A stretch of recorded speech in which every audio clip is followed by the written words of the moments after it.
Florian, bonjour. Bonjour. J'ai avec moi une édition commune de 1988, France-Allemagne. On m'a dit que vous êtes la bonne personne à qui présenter ce timbre. D'abord, vous êtes rédacteur chez Hiver et Tellier. Ça consiste en quoi, votre métier?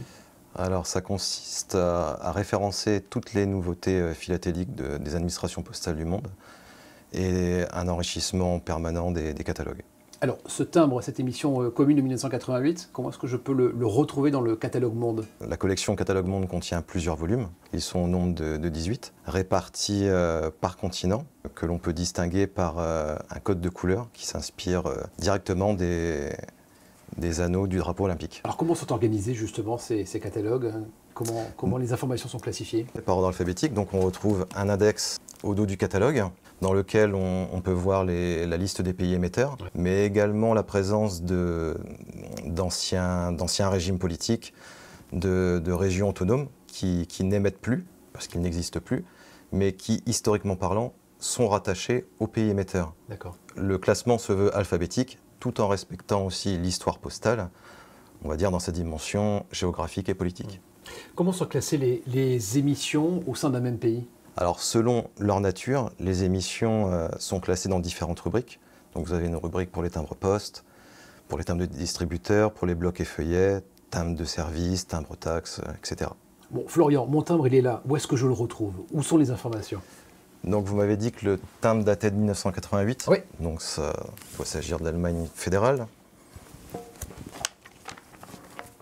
Voilà. Il est là. Il est là. Parfait. Quelles sont les informations que l'on retrouve dans le catalogue? Comme vous pouvez le voir, vous m'avez dit tout à l'heure qu'il s'agissait d'un timbre 1988, donc on retrouve bien le millésime. La référence, qui est une référence Hiver et Tellier, car nous avons notre propre système de numérotation. Vous retrouvez aussi des informations techniques comme le procédé d'impression ou encore la dentelure, mais également les cotes, à la fois en neuf et en oblitéré. C'est effectivement très simple de retrouver ces informations. Ces catalogues sont renouvelés régulièrement? Oui, en moyenne, ils sont réédités tous les 3 ans. Et pour marquer chaque réédition, on choisit un pays pour lequel on fait un focus, c'est-à-dire qu'on représente tous les visuels des émissions, toutes rubriques confondues. On apporte également des infos supplémentaires concernant l'histoire postale du pays ou des spécificités par rapport à certaines émissions. Et on peut ajouter aussi des variétés, voire même la création de nouvelles rubriques. Entre chaque réédition, nous éditons aussi chaque année un catalogue des nouveautés qui en fait renferme l'ensemble des nouveautés philatéliques émises par les administrations postales du monde de l'année écoulée. Et on m'a dit qu'Hiver et Tellier édite aussi un tome de référence. Oui, c'est un outil de recherche qui permet de guider le philatéliste dans l'identification et l'organisation des timbres de sa collection. Bon là Florian, je vous ai amené un timbre parmi ma très grande collection que j'ai à la maison. Je peux vous ramener le reste?